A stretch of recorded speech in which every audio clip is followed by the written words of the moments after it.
এটা এরকম না যে নবী আয়েশা বলছে আমার অনুসরণ অনুকরণ করো, বরং আল্লাহ তাআলাই বলছেন যে আমার অনুসরণ করো আর রসুলের অনুসরণ করো। আল্লাহ বলছেন অনুসরণ অনুকরণ করতে, শুধুমাত্র রসুল আয়েশা এই কথা বলেন নাই, আতিউল্লাহ ওয়া আতিউর রসুল, আল্লাহর অনুসরণ করো এবং নবী মুহাম্মদুর রাসূলুল্লাহ সাল্লাল্লাহু আলাইহি ওয়াসাল্লামের অনুসরণ অনুকরণ করো। তাহলে দুনিয়াতেও শান্তি এবং আখিরাতেও শান্তি। যেখানেই রসুলের অনুসরণ নাই, অনুকরণ নাই, সেখানেই অশান্তি, সেখানেই ফিতনা ফাসাদ। এত কিছু জানি, এত কিছু বুঝি, তারপরেও আমরা রসুলের অনুসরণ অনুকরণ করি না, করতে পারি না, করতে পারতেছি না। এর জন্য মেইন সমস্যা হচ্ছে যে রসুল সম্পর্কে জানি না, রসুলের সুন্নত সম্পর্কে জানি না। রসুলের সুন্নত কি এবং রসুলের সুন্নার প্রভাব আমার জীবনে কতটুকু এবং এর ফায়দা কি, এই জন্যে রসুলের সুন্নার অনুসরণ করি না। এরকম প্রত্যেক বিষয়ে রসুলের সুন্নাহ অনুসরণ করা দরকার। প্রত্যেক বিষয়েই একজন মুসলমানের আপাদমস্তক একদম মাথা থেকে পা পর্যন্ত সুন্নতে ঢাকা থাকবে এবং যেই সমস্ত আমলযোগ্য সুন্নাহ রয়েছে সেগুলি গুরুত্ব সহকারে পালন করবে। দৈনন্দিন যেই সমস্ত সুন্নত রয়েছে সেই সুন্নত পালন করবে। যে ব্যক্তি মুস্তাহাবের আমল করে তার থেকে সুন্নত ছুটে যাওয়া অসম্ভব। আর যে ব্যক্তি সুন্নতের উপরে পাবন্দি, সুন্নত গুরুত্ব সহকারে আদায় করে, তার থেকে ওয়াজিব ছুটে যাওয়া অসম্ভব। আর যে ব্যক্তি ওয়াজিব গুরুত্ব সহকারে আদায় করে তার থেকে ফরজ ছুটে যাওয়া অসম্ভব, ফরজ ছুটবেই না। কিন্তু যে ব্যক্তি ওয়াজিবও আদায় করে না, শুধুমাত্র সুন্নতও আদায় করে না, মুস্তাহাবও আদায় করে না, তার থেকে ফরজ ছুটে যাওয়া সম্ভব। কারণ সে অনেক একদম কাছাকাছি, যে কোনো সময় হাত ফসকে সেটা ছুটে যেতে পারে। কিন্তু যে মুস্তাহাবেরও পাবন্দি করে, সুন্নতেরও পাবন্দি করে, ওয়াজিবেরও পাবন্দি করে, তার থেকে ফরজ কখনোই ছুটবে না, ছোটা অসম্ভব। এই জন্য ফরজের উপরেও আমল করতে হবে, ওয়াজিবের উপরেও আমল করতে হবে, সুন্নতের উপরেও আমল করতে হবে এবং মুস্তাহাব বিষয়ের উপরেও আমল করতে হবে। তাহলে ফরজ কখনোই ছুটবে না। ফরজ এত গুরুত্বপূর্ণ যে ফরজ ছুটলে আপনি গুনাহগার হবেন, এমন ওয়াজিব আছে যেগুলি ছুটলে গুনাহগার হবেন, এমন সুন্নত আছে যেগুলি ছুটলে গুনাহগার হবেন। এখন তো এমন একটা ট্রেডিশন হয়ে গেছে যে সুন্নতের ধার ধারে না। সুন্নত কি? সুন্নতের ধার ধারে না। শরীরে সুন্নত নাই, চেহারায় সুন্নত নাই, কাজে কর্মে সুন্নত নাই, নামাজে সুন্নত নাই, ব্যবসা বাণিজ্যে সুন্নত নাই, কোথাও সুন্নত নাই। ফরজ আদায় করলাম তো হয়ে গেল না, ফরজের সাথে সাথে সুন্নত আদায় করতে হবে, কোরআনের সাথে সাথে হাদিসও মানতে হবে, আল্লাহকে মানার সাথে সাথে রসুলকেও মানতে হবে। শুধুমাত্র আল্লাহকে মানলে যেরকম ঈমান পরিপূর্ণ হবে না, শুধুমাত্র ফরজ আদায় করলেও এমনিভাবে আমল পরিপূর্ণ হবে না। দুইটাই করতে হবে, আল্লাহ এবং তার রসুল। কারণ রসুলের কথা আল্লাহই বলছেন, রসুল নিজে এসে বলেন নাই। এই জন্য করতে হবে। লাকাদ কানা লাকুম ফি রাসূলিল্লাহি উসওয়াতুন হাসানাহ। রাসূলের জীবনের মধ্যে রয়েছে তোমাদের জন্য আদর্শ, শিক্ষা, অনুসরণীয়, অনুকরণীয় অনেক বিষয় রয়েছে যেগুলি তোমাদেরকে মানতে হবে। তো রাসূল সাল্লাল্লাহু আলাইহি ওয়াসাল্লাম দৈনন্দিন জীবন কিভাবে কাটাইতেন, রসুলের সব কিছুই কেমন ছিল, এগুলি মুসলমানদের জানা আবশ্যক।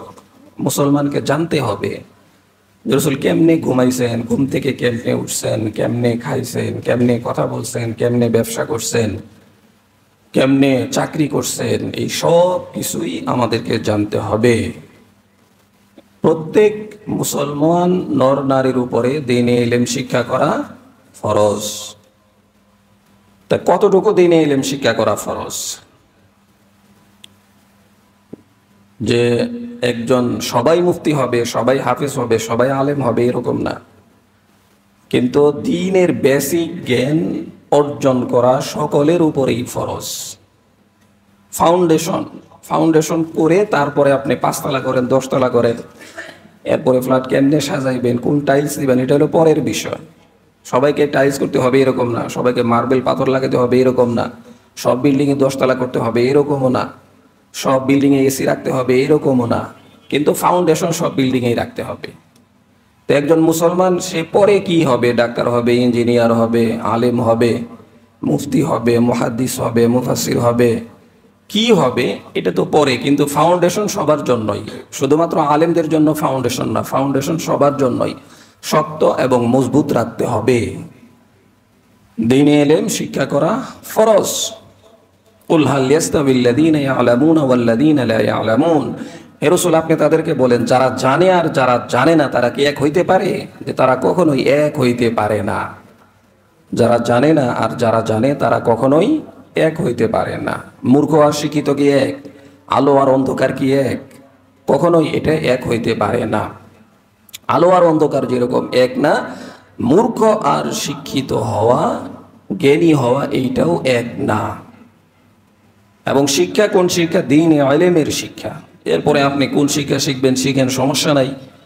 নাস্তিকতার শিক্ষা যাতে না হয়, যেই শিক্ষা আপনাকে নাস্তিক বানাবে ওই শিক্ষা গ্রহণ করা যাবে না। যেই শিক্ষা দিন থেকে আপনাকে দূরে ঠেলে দিবে সেই শিক্ষা গ্রহণ করা যাবে না।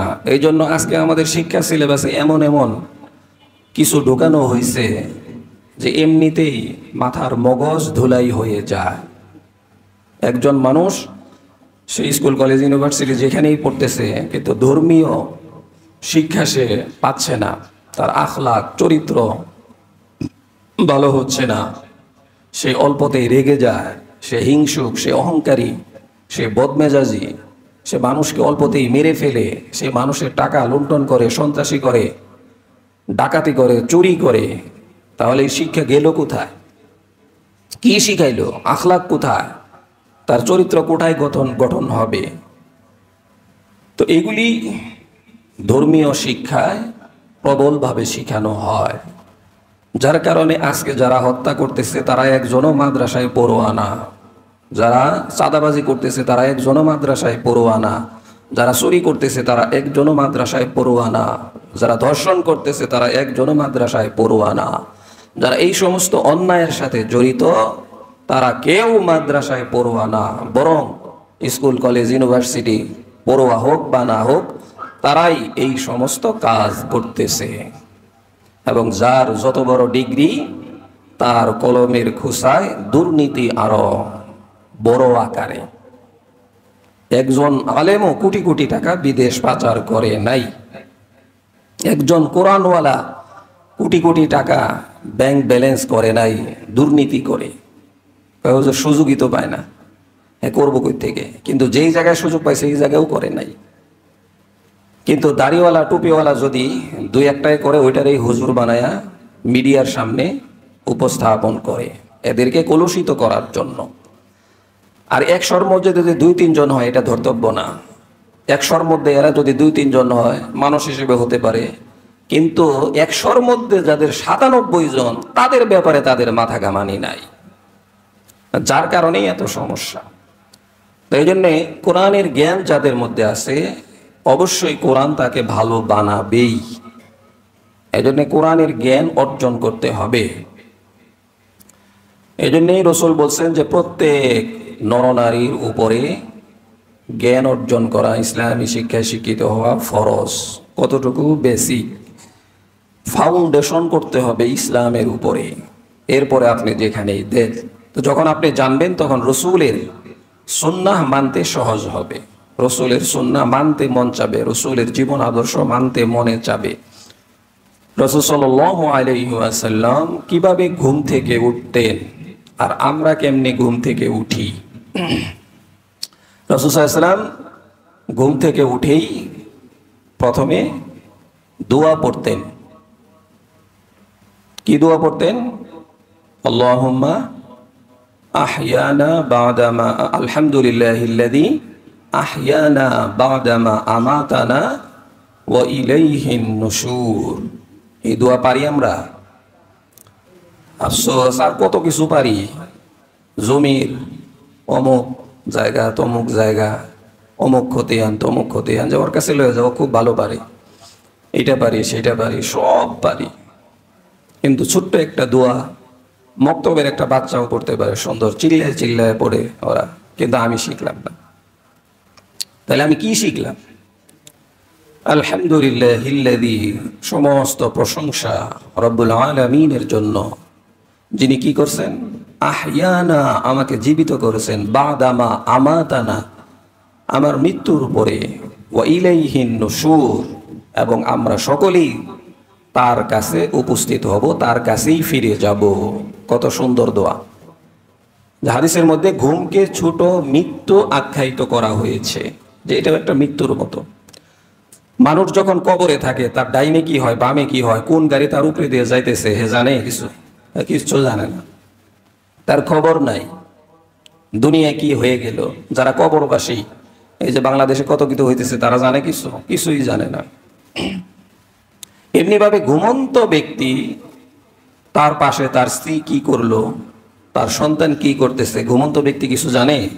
কিছুই জানে না। তাই জন্য ঘুমকে মৃত্যুর সাথে তুলনা করা হয়েছে, যে ঘুমটাও একটা মৃত্যু। আল্লাহ তাআলা যদি না জাগায়, তাহলে বান্দা জাগতে পারবে না। এই জন্য ঘুমের সময়ও আমরা দোয়া পড়ছি, আমুতু ওয়া আহইয়া, যে আপনি মৃত্যু দেন, আপনি জীবন দান করেন। আর ঘুম থেকে ওঠার পরে আমরা কি দোয়া পড়লাম?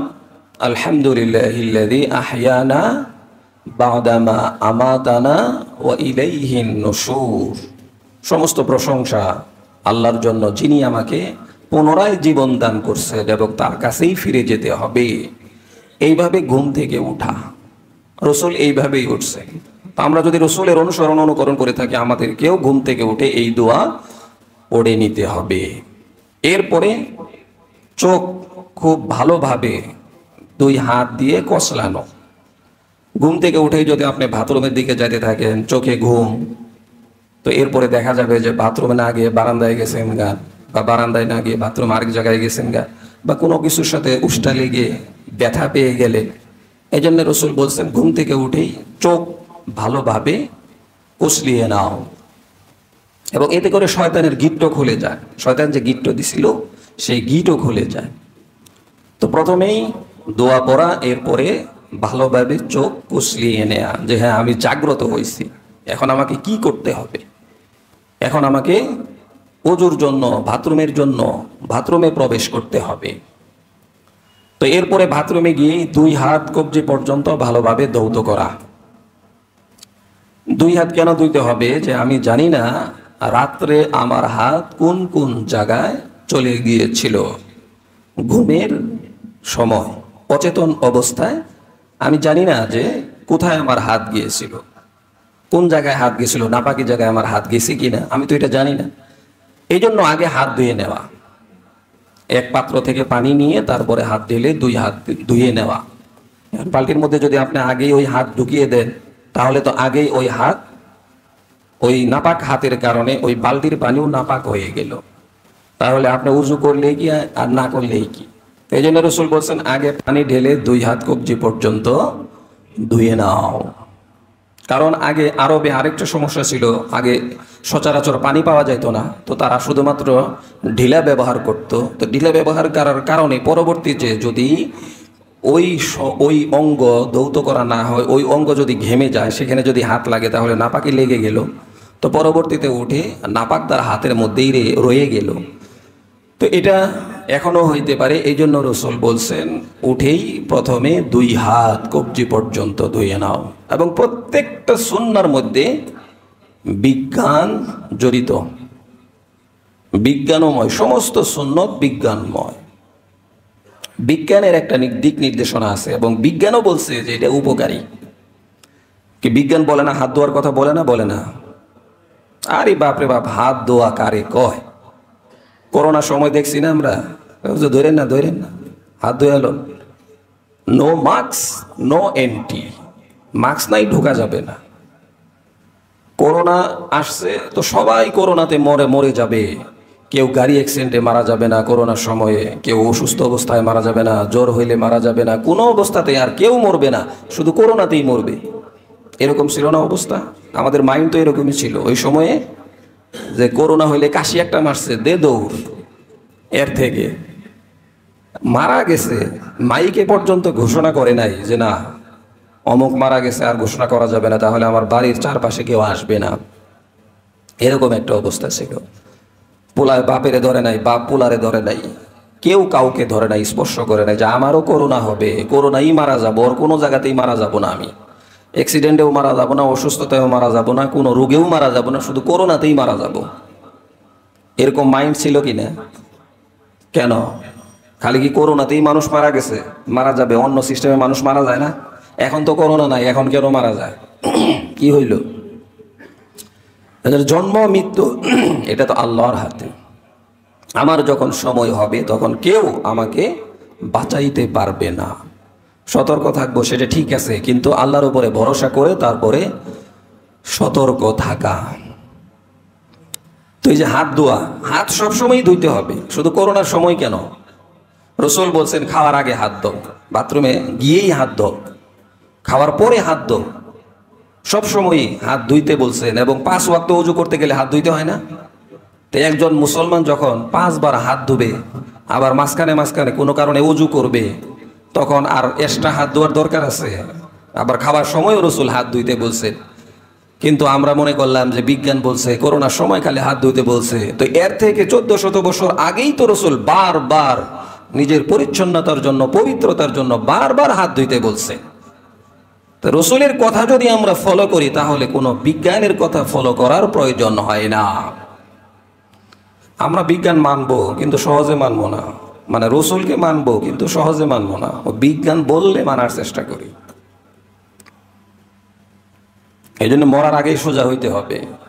সাপও সোজা হয় কিন্তু মরার পরে সোজা হয়, আগে সোজা হয় না। সাপ কি সোজা চলে? ড্যান্স দিয়ে চলে, আঁকা বাঁকা হইয়া চলে, মারার পরে আবার সোজা হয়ে যায়। আল্লাহ তাআলা বলছেন ইয়া আইয়ুহাল্লাযীনা আমানুত্তাকুল্লাহ হাক্কা তুকাতিহি ওয়া লা তামুতুন্না ইল্লা ওয়া আনতুম মুসলিমুন।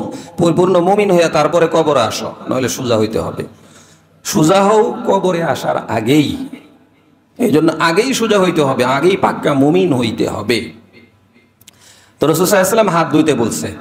আত-তুহুরু শাতরুল ঈমান, পবিত্রতা ঈমানের অঙ্গ, পবিত্রতা, এটা রসুল বলছেন। বিজ্ঞান কি বলবে? বিজ্ঞান যা বলছে তার আগেই রসুল বলছে যে হাত দাও, বারবার হাত দাও। তো বাথরুমে গিয়েই হাত ধুইতে হবে। তো বাথরুমে ঢোকার আগে দোয়া পড়তে হবে, আল্লাহুম্মা ইন্নী আউযু বিকা মিনাল খুবুসি ওয়াল খাবাইস। হে আল্লাহ, আপনার কাছে পানাহ চাই শয়তান জিন থেকে, খবিসা জিন থেকে আপনার কাছে পানাহ চাই। এবং বাথরুমে ঢুকতে হবে ডান পা না বাম পা? বাম পা দিয়ে ঢুকতে হবে। মাথা খালি থাকবে না ঢাকা থাকবে? হ্যাঁ, ঢাকা থাকবে। মাথায় টুপি দেন। কই আল্লাহ, মাথায় টুপি দিয়ে বাথরুমে যাইতেছে, নাউজুবিল্লাহ। বুঝেই না যে টুপি কোন জায়গায় দিবে। টুপি দিয়ে বাথরুমে যাওয়া যাবে না? কই হজে গেলেই মাথায় কিছু রাখুন যায় না, বাথরুমে কেমনে রাখে? এর মাথা কি? সে জানে না কোথায় কি করতে হবে। তো আপনি টুপি দেন, গামছা দেন, যা কিছু দেন, মাথা ঢেকে রাখতে হবে। বাথরুমে যাওয়ার সময় মাথা ঢেকে রাখতে হবে, এটা রসুলের কথা। তাহলে যে কোষ আছে, এই কোষের মধ্যে গন্ধ এগুলি ঢুকে ব্রেন খারাপ করে ফেলে। তো রসুল তো আগেই বলছেন মাথা ঢেকে তারপরে বাথরুমে যাইতে হবে। এবং পায়ে স্যান্ডেল থাকবে কি থাকবে না? পায়ে স্যান্ডেল থাকবে। এরপরে দোয়া পরে বাথরুমে গেলাম, বাম পা দিয়ে বাথরুমে গেলাম। এরপরে মাথায় কাপড় থাকবে, পায়ে স্যান্ডেল থাকবে। এরপরে ঢিলা কোলক ব্যবহার করতে হবে। এরপরে পানি ব্যবহার করতে হবে। এরপরে ভালোভাবে দৌত করে সেখান থেকে বাথরুম সারলাম। এরপরে কি দিছেন? দোয়া কি দিছেন?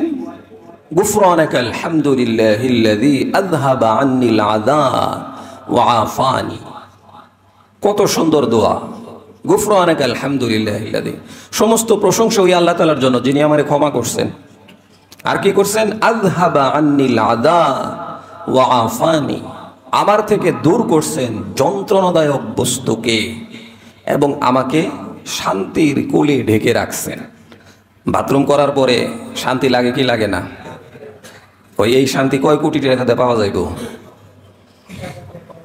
ওই নাসির মোল্লা যে ছিল, তো বাদশাহ একটা চেয়ার বানাইছে, চেয়ার বানানোর পরে বলছে অনেক টাকা দিয়ে চেয়ার বানাইছি, 1 লাখ টাকা খরচ করে চেয়ার, বসো।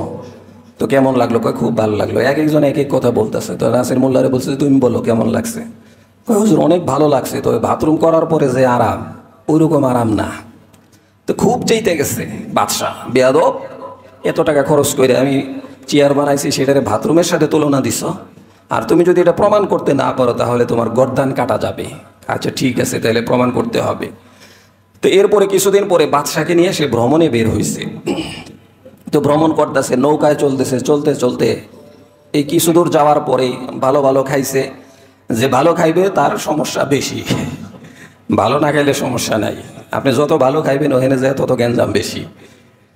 তো দুনিয়াতেও যারা ভালো কম খাবে তারা আখিরাতে ভালো বেশি খাবে, কারণ ভালো খাওয়ার পরেই কি সমস্যা। তো এই জন্য বাদশা তো খুব ভালো খাবার খাইছে, খাওয়ার পরে কিছু দূর যাওয়ার পরেই পেটের মধ্যে টাপুর টুপুর শুরু হয়ে গেছে, টাপুর টুপুর শুরু হয়েছে। কয় নৌকা সাইড করো, আমার বাথরুমে যাইতে হবে। তো এখন নাসির মোল্লা তো আছেই, সে বলতেছে যে বাদশা এখানে এরকম আরাম আরাম মানে ভালোভাবে আপনি বাথরুম করতে পারবেন না, আর একটু দূরে যাইতে হবে।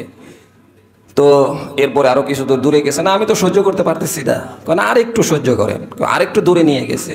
তো এই অবস্থা এরকম আপনাদের কারো হয়েছে নি যে আপনি নোয়াখালী যাবেন, চট্টগ্রাম যাবেন, সিলেট যাবেন, ময়মনসিংহ যাবেন, অমুক জায়গায় যাবেন, বাসে উঠছেন তো শুরু হয়েছে। এখন কোন তো কি অবস্থা, বাসালারে না বলা যায় না সহ্য করা যায়, খালি কাসুর মাসুর, শরীর ঘামতাছে, কোনো কিছুতেই তখন কি আপনার ভালো লাগবে না। অনেক খাবার দিলে এই তাড়াতাড়ি খাবার সরা, কথা বলতে চাইলে এই কোনো কথা নাই, বাসায় থেকে ফোন দিলে মেজাজ গরম, কারণ পেটের মধ্যে ধুমধারাক্কা কিয়ামত শুরু হয়ে গেছে। এটা মারাত্মক বিষয়, শরীর ঘেমে যাবে। তো এরকম যখন বাদশার শুরু হয়েছে, নাসির মোল্লা ওই সিস্টেমে আনতেছে, আগেই খালাস করলে তো আর বুঝবো না, টের পাইবো না, এই জন্য দেরি করাইতেছে যে আগে একটু তাকে বুঝিয়ে নেই যে বাথরুম আসলে কাকে বলে। তো এরপরে দেখলো যে ঘেমে গেছে, এখন আর সহ্য করতে পারতেছে না, পরে নৌকা সাইড করে বাথরুম করার ব্যবস্থা করছে। বাথরুম করে বাদশাকে জিজ্ঞেস করছে কেমন আরাম পাইছে? কয় অনেক আরাম পাইছি। কয় চেয়ারে বসার থেকে আরাম কম না বেশি? কয় অনেক বেশি। চেয়ার কি বেটা, বাথরুম যদি ধরে এরপরে যত জাজিমের উপরেই বসায় দেখ, আরাম আর লাগবে না। কয় তুই যে বলছিলি এটা ঠিকই বলছিলে, আসলে বাথরুমের থেকে বড় আরামের বিষয় আর কিছুই নাই। এই জন্য রসুল দোয়া শিক্ষা দিয়েছেন, গুফরানাকা আলহামদুলিল্লাহিল্লাযী আযহাবা আন্নিল আযা ওয়া আফানি। সমস্ত প্রশংসা আল্লাহ আপনার, আপনি এই কষ্টদায়ক বস্তু আমার থেকে খালাস করছেন। যাদের বাথরুমে ডোজ দিতে হয়, ওই সাবজিট ব্যবহার করতে হয়, কত কাহিনী, হাসপাতালে পর্যন্ত নিয়ে যেতে হয়, কত কিছু করে বাথরুম না হইলে 3 দিন 4 দিন 5 দিন বাথরুম হয় না। এক মগায় হজে গেছে, হজে যায় শুনছে যে আরাফার ময়দানে বাথরুম করা অনেক কঠিন। এরপরে বাথরুম যাতে না হয় জন্মের বড়ি খাইছে। এরকম মানুষ আছে যে খাওয়া বাদ দিয়ে দেয়, বাথরুম করতে হইব। আসলে কিছুই না, কঠিন কিছুই না, আল্লাহ তাআলা সহজ করে দেন। যারা হজে গেছেন তারা জানেন, 20 জন সিরিয়াল, 50 জন সিরিয়াল, 10 মিনিটের মধ্যে খালাস। মনে হয় যে আজকে সারাদিন লাগবে, কিন্তু আল্লাহ তাআলা ব্যবস্থা করে দিচ্ছেন। হঠাৎ একজন বলবে ভাই এখানে আসেন, আপনি হয়ে যাবে, আল্লাহ তাআলা করিয়ে নিবেন। 60-70 লক্ষ মানুষ একই ময়দানে একই জায়গায় অবস্থান করতেছে, আর এই সব কিছু আল্লাহ তাআলার কুদরত। তো এই জন্য ভয় পাওয়ার কিছু নাই। সে বড়ি খায়া ফেলছে, আল্লাহর উপরে ভরসা নাই যে বাথরুমই করবো না 3-4 দিন, কি করে খোদা। তো এরপরে যখন এই যে আটকিছে, এটা বের করবে কেমনে? এরপরে এমন অসুস্থ হয়েছে সে, এরপরে তাকে হাসপাতালে নিয়ে দৌড়াদৌড়ি, এরপরে কোনো রকম বাচ্চা যেরকম খালাস হয় এরকম খালাস করা হয়েছে। এই হলো অবস্থা। তো রসুল যে দোয়াটা শিক্ষা দিয়েছে, এটা কি এমনি? এটা নিয়ে কোনোদিন গবেষণা করছি, কোনোদিন চিন্তা করছি যে আসলে রসুল কি দোয়ার কথা বললো? গুফরানাকা আলহামদুলিল্লাহিল্লাযী আযহাবা আন্নিল আযা ওয়া আফানি। এটা শিখার দরকার আছে না নাই? তাহলে বাথরুমে গেলেন, যখন আপনি দোয়া পড়ে যাবেন তখন শয়তান অ্যাটাক করতে পারবে না, খবিসা জিন আপনাকে অ্যাটাক করতে পারবে না। রসুল বলছেন তোমরা যখন বাথরুমে যাও কাপড় যত কম খুলতে হয়, কাপড় কম খুলে তারপরে বাথরুমে প্রবেশ করো, নাকি ছোট পোলাপানের মতো আগেই কাপড় লাথি মেরে ফেলায় দিয়ে তারপরে এরকম না। যত কাপড় কম খোলা লাগে, যতটুকু প্রয়োজন হয় ততটুকু, যে কেউ দেখতেছে না কিন্তু ফেরেশতারা দেখতেছেন। তো ফেরেশতাকে লজ্জা করো, আল্লাহকে লজ্জা করো। কেউ যদি বাথরুম পুরা উলঙ্গ হয় না জায়েজ কিছু না, যদি পুরা উলঙ্গ হয়ে গোসল করে না জায়েজ কিছু না, কিন্তু তাকওয়ার খেলাফ। তো দোয়া কেন পড়বে? শয়তান জিন খবিস আক্রমণ করতে পারবে না। রসুল বলছেন যখন বান্দা বাথরুমে যায়, কাপড় উঠায়, তখন তার লজ্জাস্থান নিয়ে শয়তান খেলা করতে থাকে। শয়তান খেলা করে এটা নিয়ে, লাড়াচাড়া করে, খেলা করে। তো তখন সে বিভিন্ন গুনায় লিপ্ত হইতে পারে, বিভিন্ন সমস্যা তৈরি হইতে পারে। তো শয়তান যদি ওটা নিয়ে খেলা করে, সে যদি নজর লাগায় বা করে, তো সে অসুস্থ হবে এই লোক। তো এই জন্য রসুল বলছেন আগে দোয়া পড়ো। রসুল যদি বলতেন যে না দোয়া টোয়ার দরকার নাই, অন্য ধর্মে কি দোয়া টোয়া আসেনি? দোয়া টোয়া তো নাই। রসুল তো দোয়া শিক্ষা দিচ্ছেন। তাহলে আমরা তো কত বড় সুন্দর একটা ধর্ম পাইছি, কমপ্লিট ধর্ম পাইছি, যে এইখানেও দোয়া আছে। কাফের মুশরিকরা বলতো যে কেমন রসুল, সে বাথরুমে যাওয়ার দোয়াও শিখায়। তো এইটাই তো কমপ্লিট, ইন্না দীন ইনদাল্লাহিল ইসলাম, যে একদম বাথরুমে যাওয়ার দোয়াও আছে, বের হওয়ার দোয়াও আছে, ঘুমে যাওয়ার দোয়া আছে, ঘুম থেকে ওঠার দোয়া আছে, মসজিদে প্রবেশ করার দোয়া আছে, মসজিদ থেকে বের হওয়ার দোয়া আছে, বাজারে প্রবেশ করার দোয়া আছে। কত সুন্দর সুন্দর দোয়া রসুল শিক্ষা দিয়েছেন উম্মতের ভালোর জন্য। তো এরপরে রসুল সাল্লাল্লাহু আলাইহি সাল্লাম বলছেন যে এইভাবে তুমি বাথরুম করবে, এবং বাথরুম থেকে বের হওয়ার সময়ে ডান পা আগে, এরপরে বাথরুম থেকে বের হয়ে যাবে। তো এরপরে অজু বা গোসল যেটাই করেন, যে আমরা যে গোসল করে থাকি, গোসলের মধ্যে ফরজ হচ্ছে 3টা। 1 নাম্বার ফরজ হচ্ছে ভালোভাবে কুলি করা।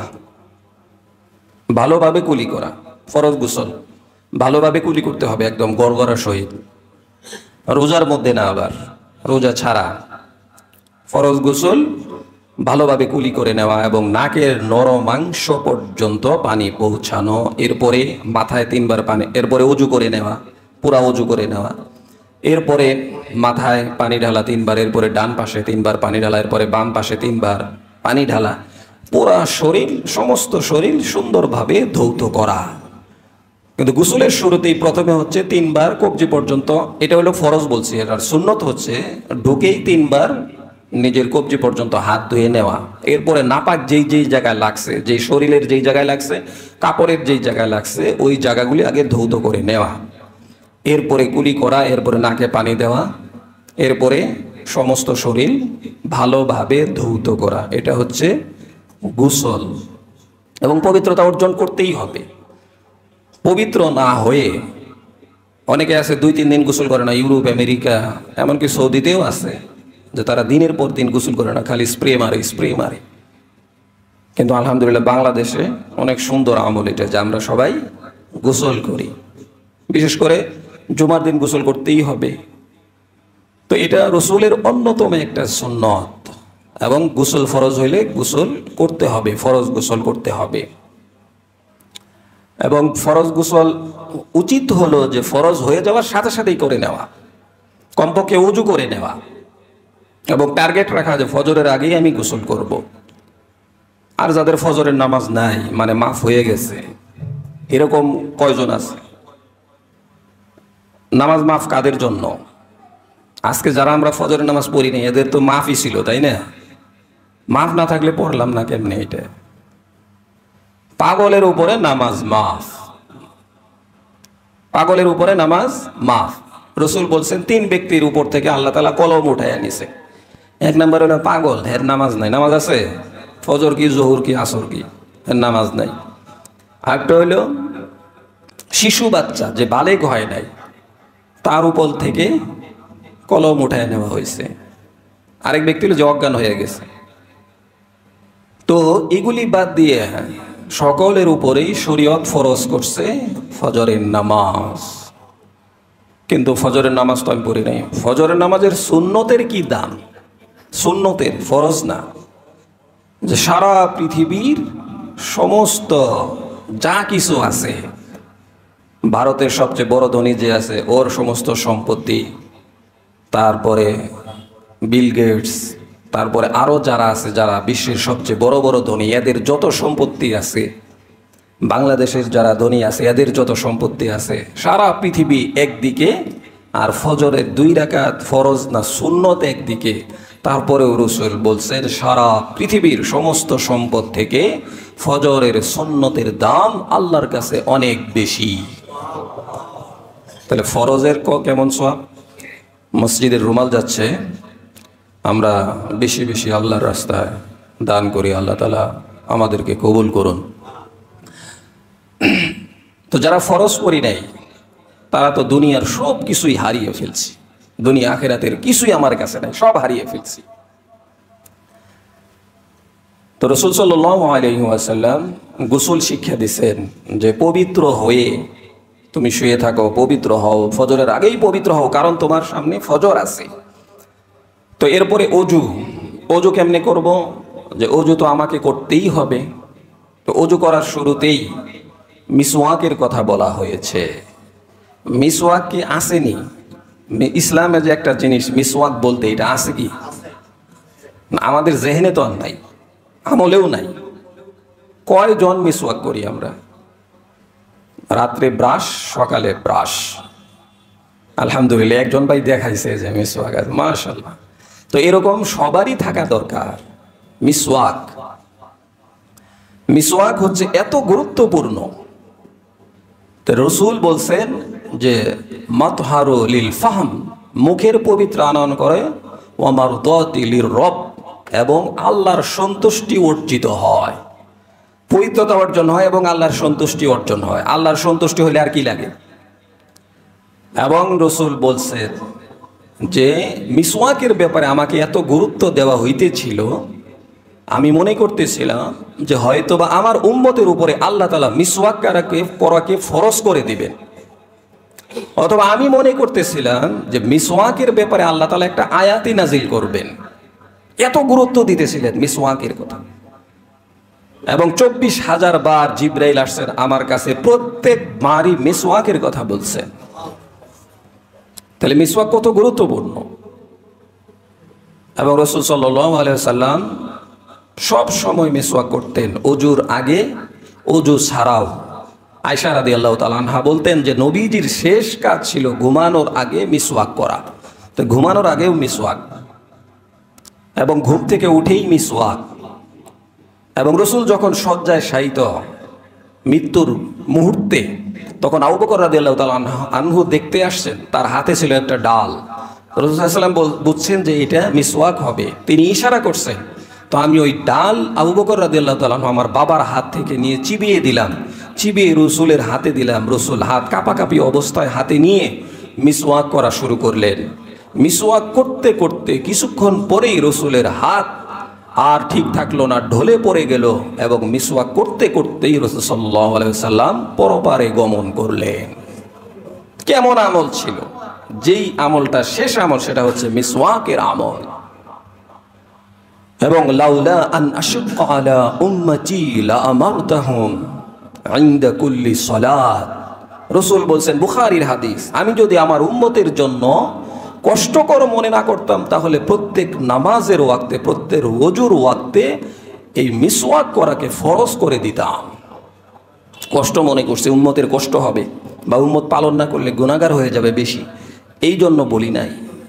লাউলা আন আশুক্কা আলা উম্মতি লা আমারতাহুম বিসওয়াক ইনদা কুল্লি সালাত, যে প্রত্যেক নামাজের আগেই তোমরা ওযুর শুরুতেই মিসওয়াক করো। মিসওয়াকের 100 ফায়দা, এর মধ্যে 1 নাম্বার ফায়দা হচ্ছে মুখ পরিষ্কার পরিচ্ছন্ন রাখা। মানে শেষ ফায়দা হচ্ছে মুখ পরিষ্কার পরিচ্ছন্ন রাখা। আর 1 নাম্বার ফায়দা হচ্ছে মৃত্যুর সময়ে কালেমা নসিব হওয়া, তার মানে ইমানের সহিত মৃত্যু হওয়া। আর ইমানের সহিত মৃত্যু হইলেই তো সে জান্নাতি। আর বেঈমান হয়ে যদি মৃত্যু হয় সে জান্নাতি? সে তো জান্নাতি না। আর শয়তান মানুষকে যত ধোঁকা দেয়, ইন্নাহু লাকুম আদুউম মুবিন, ইন্নাহু লাকুম আদুউম মুবিন, আল্লাহ তাআলা কোরআনের অসংখ্য জায়গায় বলছেন শয়তান হচ্ছে তোমাদের প্রকাশ্য শত্রু। বেঁচে থাকতে শয়তান যতই শত্রুতামি করুক, যতই ধোঁকা দেখ, এই ধোঁকা আসল ধোঁকা না, সে সবচেয়ে বড় ধোঁকা দেয় হইল মৃত্যুর সময়। মৃত্যুর সময় হইল আসল ধোঁকা দেয়। বেঁচে থাকতে গেলে অনেক কিছু জানি, অনেক কিছু বুঝি, কিন্তু মরণের সময়ে শয়তানের ধোঁকা থেকে বাঁচা অনেক কঠিন। যখন মৃত্যুর সময়টা এসে যায়, মালাকুল মউত পাশে বসে যায় শয়তান, এসে বলে আমি তোর বাপ বলছি, আমি 10 বছর আগে মারা গেছি, আসলে কবরের আযাব, জান্নাত জাহান্নাম আখিরাত বলতে কিছুই নাই। আমি তোর মা এসে বলছি আমি 5 বছর আগে মারা গেছি, এই দেখ আমার কবরে কোনো আযাব নাই, আখিরাত জান্নাত জাহান্নাম বলতে কিছুই নাই।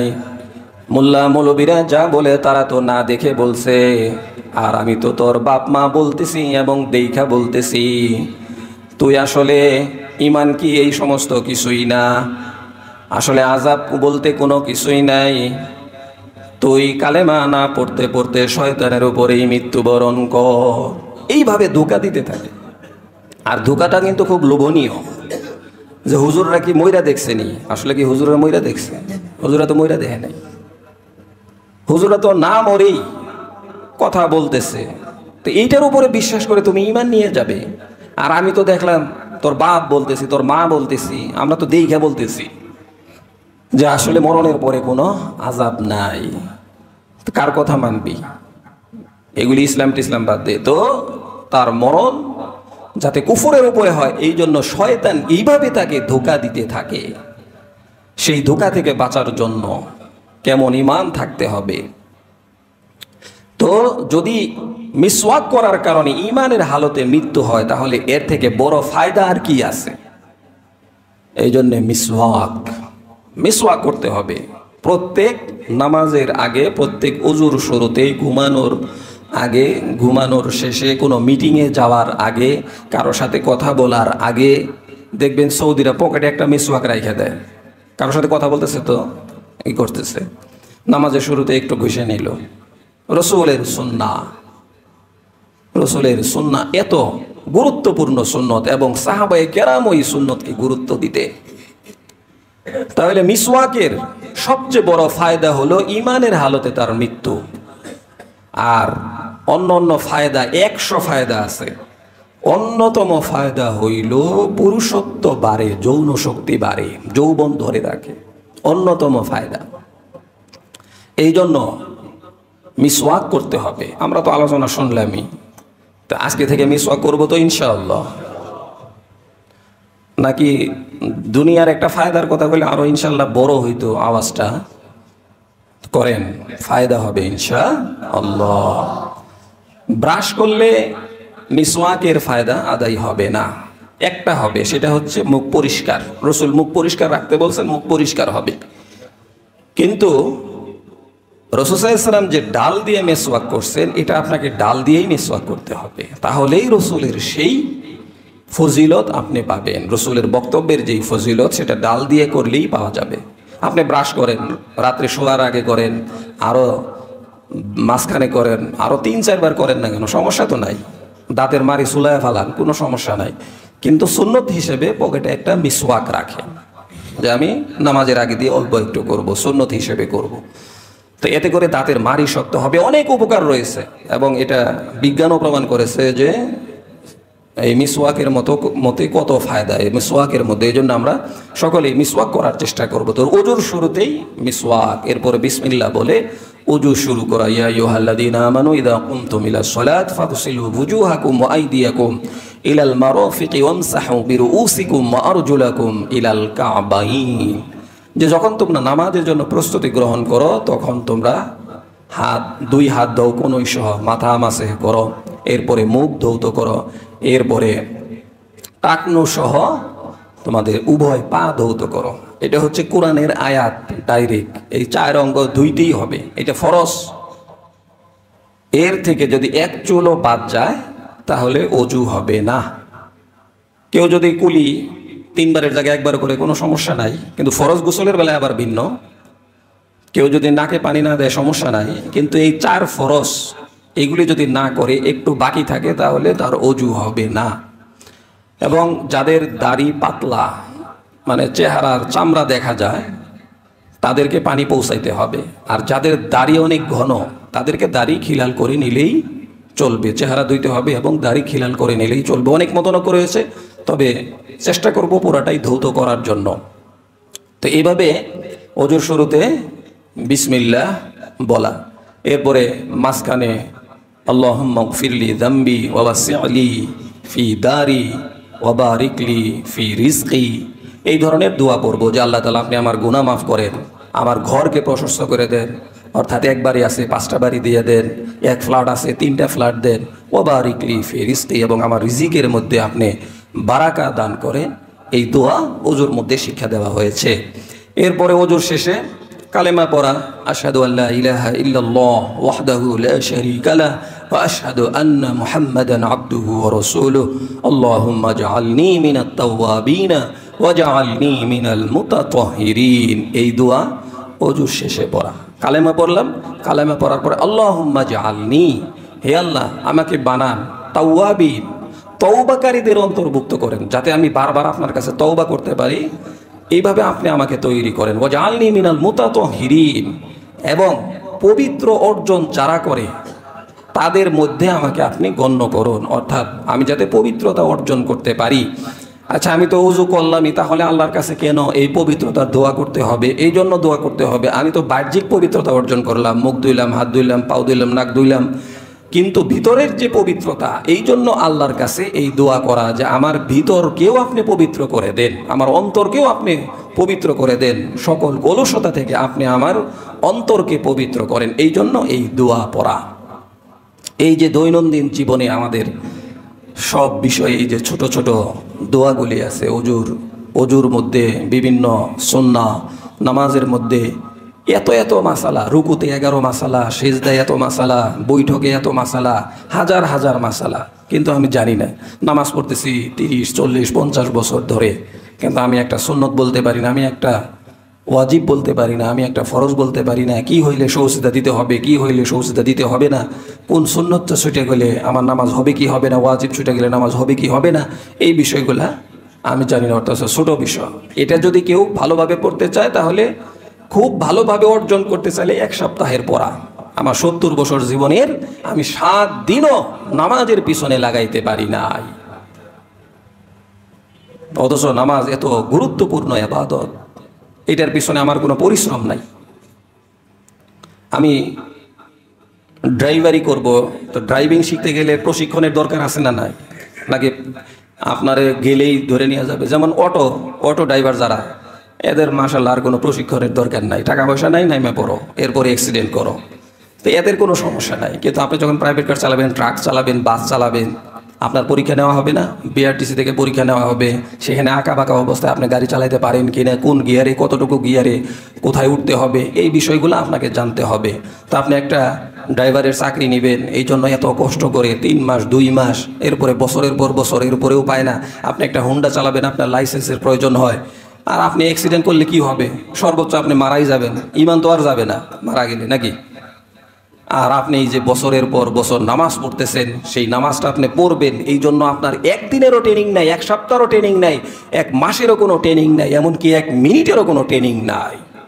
ট্রেনিং ছাড়া আপনি নামাজ পড়তেছেন, ট্রেনিং ছাড়া আপনি হজ করতেছেন, ট্রেনিং ছাড়া আপনি রোজা রাখতেছেন, ট্রেনিং ছাড়া আপনি কি ইসলাম পালন করবেন?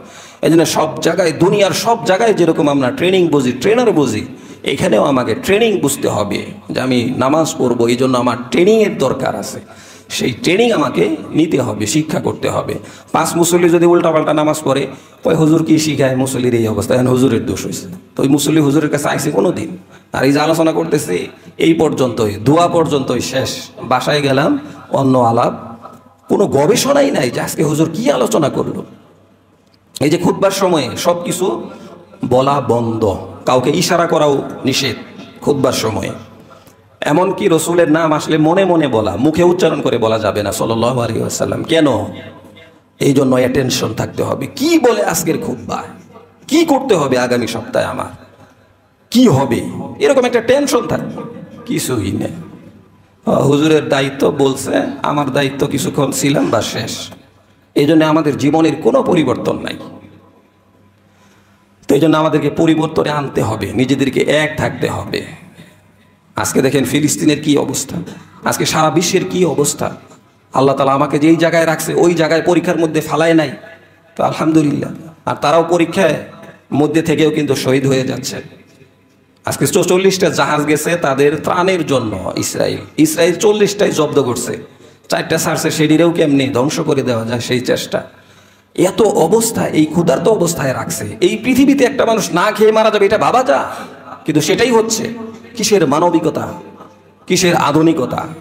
আর কোথায় আমরা 200 কোটি মুসলমান, যে আমার বাড়ির পাশে, আমার রাষ্ট্রের পাশে আরেক রাষ্ট্রে একজন মানুষ না খেয়ে ধুকে ধুকে মারা যাবে। কিসের জয়নাল আবদিনের সেই দুর্ভিক্ষের ছবি, তার থেকেও করুণ অবস্থা আজকে ফিলিস্তিনে, গাজায় অবস্থান। সারা বিশ্ব চুপ, কেউ কিছু বলার নাই, অথচ শয়তান ঠিকই শয়তানি করতেছে। এগুলি আমাদের আমল কম, আমাদের ঐক্য কম। আল্লাহ তাআলা আমাদেরকে এরকম একটা পরিস্থিতিতে ফেলে দিতে পারেন। আরাকানের কি অবস্থা, আসামের কি অবস্থা, কাশ্মীরে কি অবস্থা, কত সমস্যা চলতেছে। তো আমরা তো আলহামদুলিল্লাহ ভালো আছি। এই জন্য নিজেদের আমলকে পাকাপোক্ত করি,